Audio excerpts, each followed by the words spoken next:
The alarm goes off at 5:47, not 5:45, not 6:0. 5:47, because that is when the light through the east window reaches the wall at the right angle and the body wakes better with it. There is no assistant standing by. There is no chef. There is a kitchen, a coffee maker that cost $34 at a grocery store 3 years ago, and a person standing in front of it in a gray pullover that has no logo on it. You would not look twice. That is the entire point. This person has $650 million.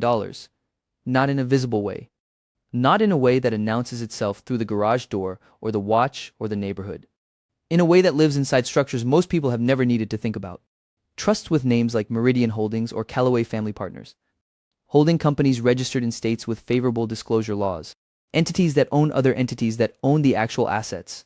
If you search this person's name in a public property database right now, you would find nothing or close to nothing.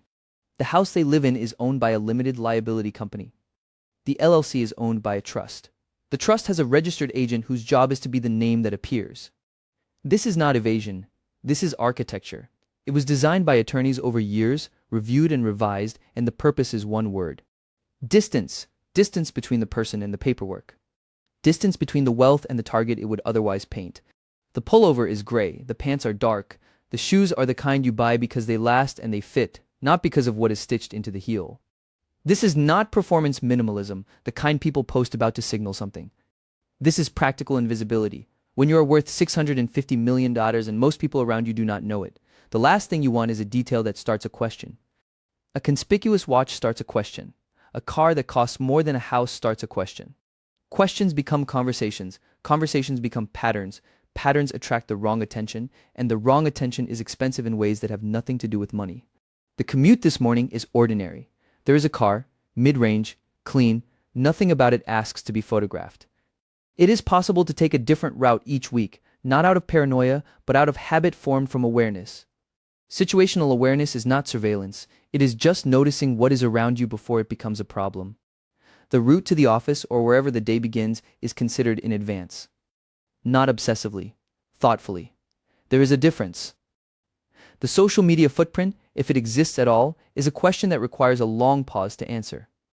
There may be an account, years old, rarely accessed, with a profile picture that is slightly outdated by design. The photos posted, if any, are reviewed before publishing. Not for aesthetics, but for data. A photo on a balcony tells someone what building you are in. A photo with a child at a school event tells someone where the child goes. These are not hypothetical concerns at a certain level of wealth. They are the kind of thing people learn the hard way and then never forget. So the default is restraint, not absence, because total absence becomes its own signal, but restraint. Careful, deliberate, non-paranoid restraint. The public records situation is a project that took years. Voter registration at an address that routes through an attorney's office. Business filings that list a registered agent, not a home. A carefully separated personal identity from the operating entities that hold the wealth.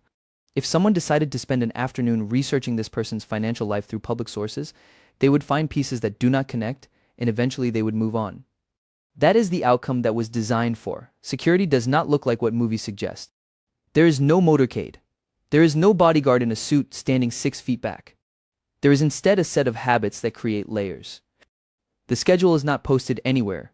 Close relationships know the general shape of a week, not the specific hour. The home address is held by very few people, and those people understand why.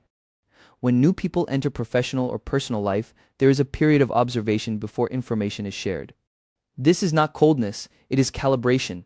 The people who belong close stay close and earn depth over time. The people who are still being understood stay at a comfortable distance while understanding continues.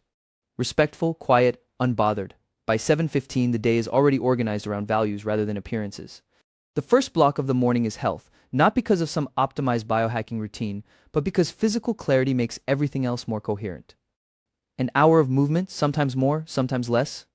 No trainer filming it. No wearable broadcasting the data to a leaderboard somewhere. Just the habit, consistent, showing up for itself. By 8:30 there is family time or proximity to it. A call, a breakfast, a shared 20 minutes that is protected from the calendar the way other things are not. This time does not get sacrificed for a meeting that could have been moved. The distinction between what is movable and what is not is one of the most clarifying decisions a person can make, and at a certain point in life the freedom to enforce that distinction becomes one of the most quietly meaningful forms of wealth there is. By 9:00 work begins, not performative work, not the kind of work designed to be seen doing work. Focus blocks on things that matter, decisions that require the particular knowledge and judgment that took decades to build, conversations with people who are trusted and whose expertise is specific and earned. The meeting that fills a calendar to look productive is someone else's problem today. The actual work, the kind that moves things, fits inside fewer hours than people expect. This morning, nobody suspects anything. The coffee is from the same grocery store machine. The pullover has no logo. The car is clean and mid-range. The commute was quiet. Somewhere inside a legal structure that spans multiple states and a few entities with unmemorable names, $650 million is sitting in assets that do not require this person to perform wealth in order to keep it. And that, more than any number on any account statement, might be the most interesting thing about how this day started. Somewhere around 9:30, there is a check-in that takes less than 12 minutes. Not a dramatic review, not a war room with screens and analysts. A dashboard, liquid reserves, operating cash, short-term buffers, and a glance at the portfolio summary that a trusted advisor compiled the evening before. The number at the top has more digits than most people will ever see in one place. The reaction to that number is something close to administrative acknowledgement. It is noted, it is not celebrated, it is not feared. It simply is, the way a fuel gauge simply is, useful to look at, not interesting to stare at. The cash buffer holds 18 to 24 months of personal and operational expenses. This is not anxiety, this is architecture. If every market fell tomorrow, if every liquid position seized up the way they occasionally do in ways that textbooks describe calmly and living through them describes differently, the life does not change. The coffee is still from the same machine. The pullover is still gray. The buffer is not excitement. The buffer is freedom. It costs money to hold cash that could be compounding elsewhere, and it is worth every basis point. The portfolio itself is not interesting to describe because that is the point. Broad index exposure across geographies and asset classes. Some fixed income that increases incrementally each year as the timeline horizon shifts. A small allocation to private holdings where there is genuine familiarity and genuine conviction, not because someone at a dinner made a compelling case and the moment felt right, but because due diligence took weeks and the structure survived stress testing by people paid specifically to find the holes. Ego bets are what portfolios do when they forget their purpose. The purpose here has never changed. Preserve, grow, protect the capacity to do the things that matter. That goal does not require dramatic position. It requires patience and a very high tolerance for boredom. Boredom is a feature. This is not a figure of speech. The months where nothing changes, where the dashboard looks nearly identical to last month's dashboard, where the most consequential financial decision made was to reinvest the dividends automatically exactly the way they were reinvested last quarter. Those are the months where everything is going correctly. The temptation to adjust for the sake of adjusting is a real force, and it is resisted. The advisors know this. The best ones enforce it. There are 3 advisors, one for tax, one for legal structure, one for investment allocation. They do not overlap. Each one is excellent at a specific thing. Each one has a fiduciary obligation and is paid accordingly. The relationship with each is professional and warm and bounded by clarity. They have access to what they need to do their jobs.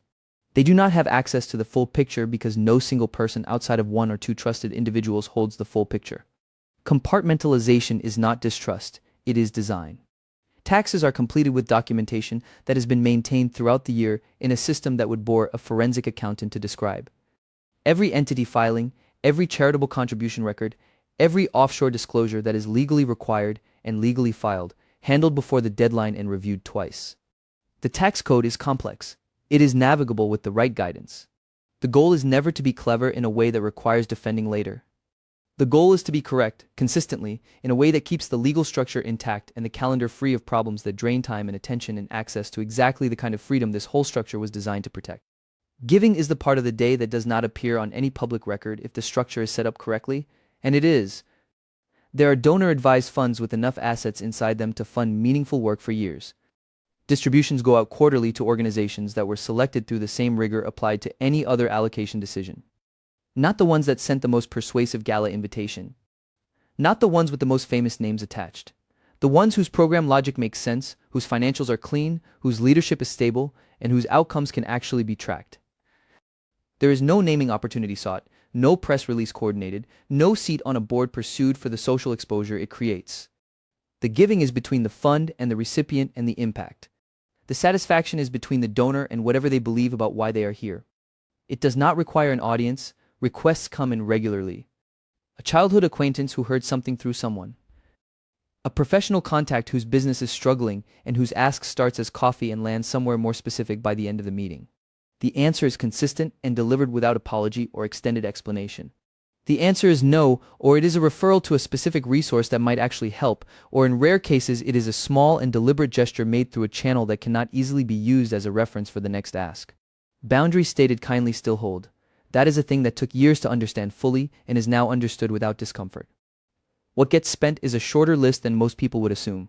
Health gets everything it needs because the cost of not attending to it arrives later with compound interest of its own. Time gets purchased wherever it can be, a direct flight over a layover. A service that handles something that would otherwise absorb 2 hours on a Thursday. Reliability in the things that touch daily life because reliability is invisible when it works and expensive in attention when it fails. What does not get spent on is status, the watch that announces itself. The car that arrives before you do. The renovation done because the neighbors noticed the old one. None of that. Status spending requires an audience, and the entire structure of this life was designed to make an audience unnecessary. The dashboard closes, the 12 minutes end, the day continues. The work is not what most people picture when they picture it. There is no floor of traders executing your instructions. There is no corner office with a view that announces its own importance. There is a calendar with blocks of time that correspond to specific obligations, and those obligations are the kind that come with ownership. Not employment. Ownership. The difference is not incidental. An employee delivers work and receives a check. An owner makes decisions that other people's checks depend on, which is a different category of responsibility entirely, and it does not get lighter by pretending otherwise. The morning may include a board call. Not every morning, but enough. The voice on the other end belongs to someone running a company where 400 people showed up today and expect their direct deposit to clear on Friday. That fact sits underneath every agenda item. It is never stated aloud. It does not need to be. It is the subtext of every capital allocation discussion, every structural decision, every conversation about whether to expand or consolidate or hold. The weight of consequence is the one thing that does not show up on the balance sheet, and it is present every time the call connects. Discretion in business is not modesty. It is strategy. When a counterparty does not know exactly what is on the other side of the table, negotiations move differently. The room recalibrates when someone enters with a name attached to a profile. It does not recalibrate the same way when the person across from them is simply prepared and quiet and unhurried. Unhurried is its own kind of leverage. It signals that there is no desperation to close, no timeline constructed by someone else's urgency, no bluff that requires a fast resolution before it unravels. Staying out of the public record is not invisibility for its own sake. It is operational clarity. The deal gets evaluated on its terms. The terms are what matter. The name above the door is not a term. The circle is small by choice and kept small with attention. There is an assistant whose knowledge of the schedule is extensive and whose discretion is absolute. This is not coincidental. The relationship was built over time through clear communication about what matters, consistent follow-through on commitments made in both directions, and a mutual understanding that the role is professional and the respect inside it is genuine.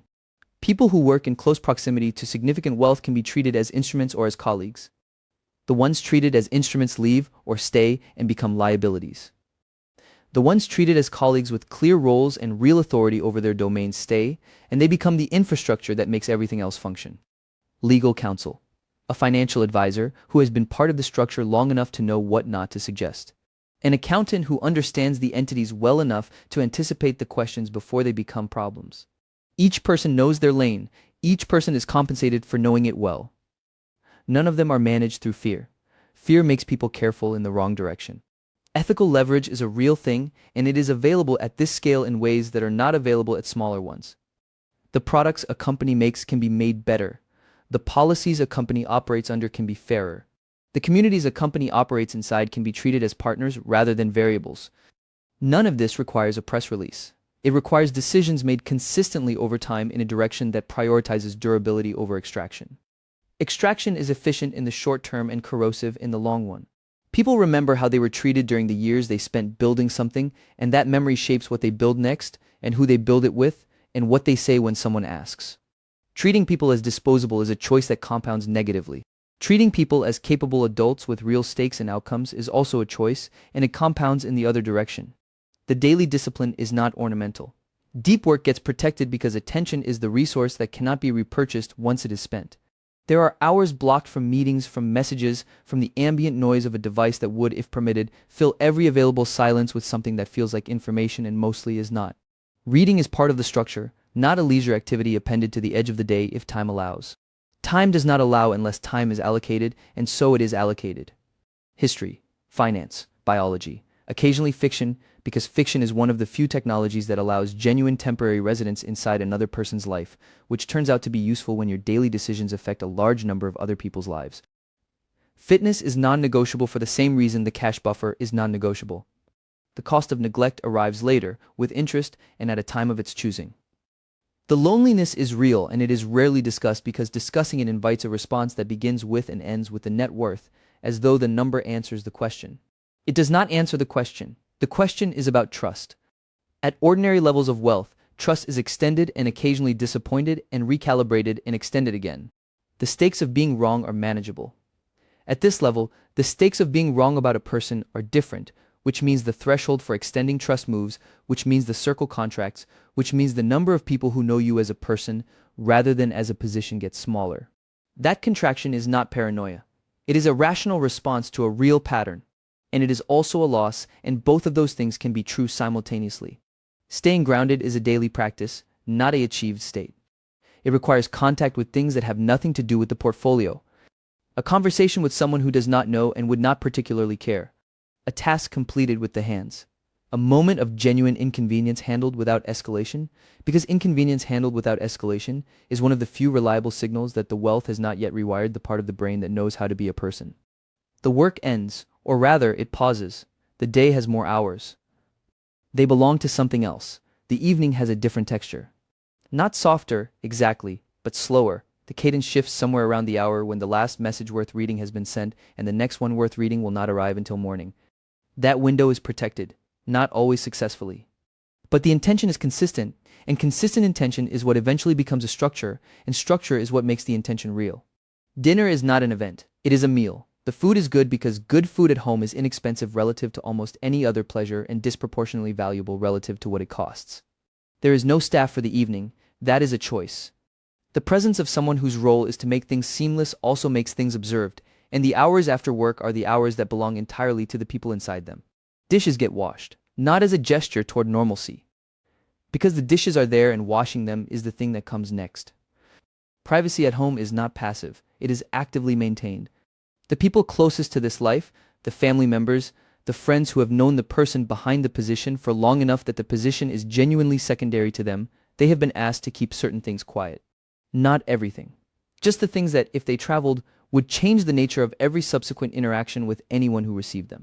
Most people who are asked this directly and understand why comply without difficulty. The ask is not controlling, it is protective, and the protection runs in both directions. Anonymity extended to the people you love is also a gift to them. It keeps them from becoming proxies for a conversation about wealth that has nothing to do with who they are. The phone has limits placed on it after a certain hour. Not technical limits, chosen ones. The news is not checked in a loop. The portfolio balance is not refreshed before sleep.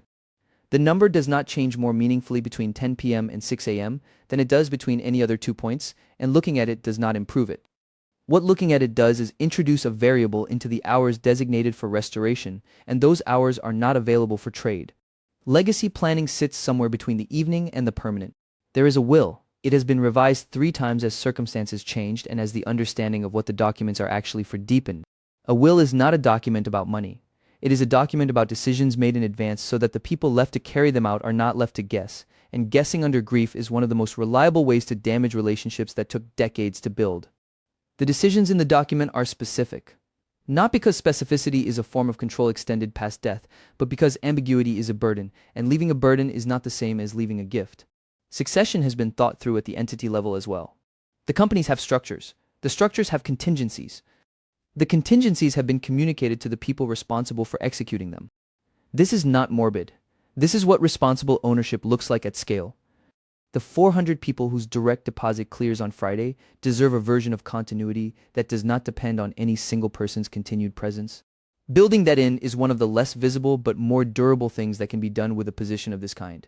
The giving has principles behind it, not just targets. A dollar amount directed at a cause without a theory of how the cause changes is a transaction. A theory of change executed consistently over time through strategic, quiet giving is a different thing entirely. The giving is not announced. The organizations know the source. The public does not. Some of what is given will not show measurable results for years, and some of it will never show results that can be attributed clearly to any specific input. That is the nature of systemic change. It moves slowly and unevenly and without press releases. The check written tonight may fund a teacher in a school that produces someone who does something in 20 years that cannot be traced back through any chain of causation visible from here. That is fine. That is actually the point. The trade-offs of this life are real and they do not resolve neatly. The freedom from scrutiny is genuine. There is no comment section attached to the decisions made here. No journalist constructing a narrative from the outside in. No cultural pressure to perform wealth in a particular direction because the wealth is not publicly assigned. That freedom is spacious in ways that are difficult to communicate to someone who has never experienced its opposite. But the secrecy carries its own weight. There are conversations that cannot happen. There are people who cannot be fully known because being fully known would require disclosures that cannot be made. There are moments of connection that stop at a certain depth because depth at this level requires trust that cannot be fully extended without risk. Both sides of this trade-off are permanent features of the arrangement, not problems waiting to be solved. The real scoreboard is not the number. It never was. The number is a tool for building the scoreboard, not the score itself. The actual measures are time, health, the quality of the relationships that have survived long enough to become definitions of who a person is, and the degree to which the decisions made have moved something meaningful in a direction worth moving. Those things compound too. They compound more slowly and less legibly than index funds, but they compound. A relationship tended for 20 years is worth something that has no market price and no liquidity event and no equivalent available for purchase at any balance. The wealth buys time. That is its primary return. Not the cars, not the address, not the accumulation for its own sake. Time. Time to think carefully. Time to give attention to the things that deserve it. Time to be present in the hours that actually constitute a life rather than the hours that merely fund one. Here is the question worth sitting with tonight, regardless of what the portfolio says, regardless of where you are on either path. What is one habit you would keep if the number disappeared tomorrow? That habit is the real infrastructure. That habit is the answer to the question underneath all the questions. If this kind of grounded thinking about money and life is useful to you, subscribe. There is more of it coming, and none of it requires a balance you do not have yet.